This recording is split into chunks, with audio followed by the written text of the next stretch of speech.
Hi everyone, Patrick Marks here. Thanks for watching. Today's topic, Islam, Holy War, and what is Islamophobia? In Islam, they believe that your good deeds in life must outweigh your bad deeds in life if you want to go to paradise. But it's not clear in the Qur'an just how many good deeds you need to have in order to go to heaven. The truth is, the Islamic faith is based on works or duties. The most important of these duties are called the 5 pillars of Islam. The first pillar of Islam is called the Ash-Shahada, or the Creed, and it is the statement of belief that Muslims will say in Arabic every day of their lives. There are some variations on it, but in English the short version is, "There is no God but Allah, and Muhammad is the prophet of Allah." The second pillar is called Salat, or prayer. Muslims are supposed to pray 5 times a day. The third pillar is called Zakat, or almsgiving, and Muslims are required to give 1/40th of their income to the poor. The fourth pillar is fasting in the holy month of Ramadan. For 1 month out of the year, Muslims are expected to fast from food and drink and sexual relations from sunrise to sunset. The fifth pillar is called the Hajj, or the pilgrimage. Every Muslim who is physically and financially able is supposed to make a pilgrimage to the holy city of Mecca at least once in their lifetime.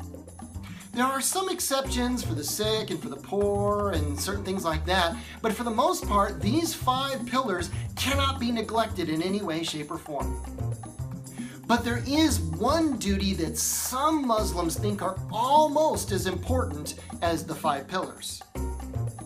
And this is the duty of jihad, also known as holy war. Some Muslims believe that the whole idea of jihad, or holy war, is really a metaphor. It's about the struggle between my internal self and my temptations and the lure of the world, and it's about contending with that, and it's not really about militants or arms or killing people. So there are Muslims who do not think that jihad is about actually going out and killing non-Muslims. But there are plenty of Muslims who do think that jihad and holy war does mean going out and killing non-Muslims. But why would they think this? Well, it's probably because the Quran says this. In Surah 2, verse 190, it says this, "Fight in the cause of Allah those who fight you, and do not transgress limits, for Allah does not love transgressors, and slay them wherever you catch them." Verse 193 says, "And fight them on until there is no more tumult or oppression, and there prevail justice and faith in Allah."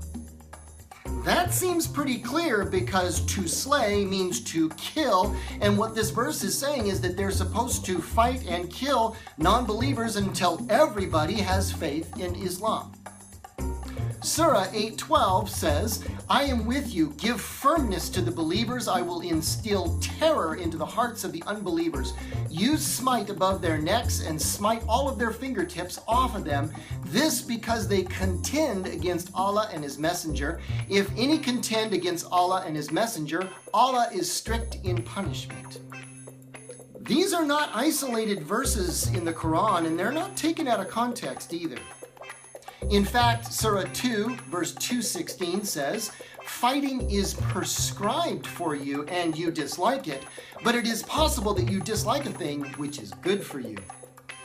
These verses and other things that you can find in the Hadith, which are the traditions of Muhammad and stories about his life, make it really difficult to say that jihad is really about an internal struggle against temptation and not about going out and actually having a military conflict against people who are non-Muslim. Now, a lot of politicians today and students on university campuses, they want to immediately label anybody who says, "Hey, this is what the Quran says, and a simple interpretation of it makes sense why people would become Muslim terrorists." Well, they want to label somebody who says that as Islamophobic. Well, the word Islamophobic means fear of Islam. And you gotta ask yourself, why shouldn't someone be afraid of somebody taking these kind of verses totally literally? After all, it was Islamic people who took these verses seriously that went out and killed 129 people in Paris and wounded nearly 400 more just last week. And here in the United States, it was Islamic terrorists who said they were taking these verses seriously that attacked and killed nearly 3,000 people on September 11th, 2001. In fact, one of the terrorists at 9/11 left a note in his luggage that said, hey, if you want to understand why it is I'm doing what I'm doing, just read the Qur'an chapter or Surah 9. Surah 9, verse 29 says this, fight those who do not believe in Allah nor the last day, nor hold that forbidden which has been forbidden by Allah and His Messenger, nor acknowledge the religion of truth. Now, it is true that not all Muslims are going to interpret these verses literally, and they don't think that we should be going out and killing non-Muslims. And since that is true, I do not think that we should be going around and hating or being prejudiced against people just because they're Muslim. Now, biblical Christians, on the other hand, believe that Jesus is the way, the truth, and the life. Jesus never killed anybody and never commanded His followers to go out and kill non-Christians. In fact, Jesus said, this is how people will know that you're my followers, is by your love for one another. In fact, Jesus said, I want you to go out and love your enemies and pray for those who despitefully use you. So any person who calls themselves a Christian and is going off and doing all these horrible things is not following the teachings of Jesus Christ. Well, I invite you to subscribe to this channel and to share this video as I continue to show what it is that Christians believe, why we believe it, and why it's the truth. So until next time, I also invite you to be good, don't do anything evil, and I'll see you next time.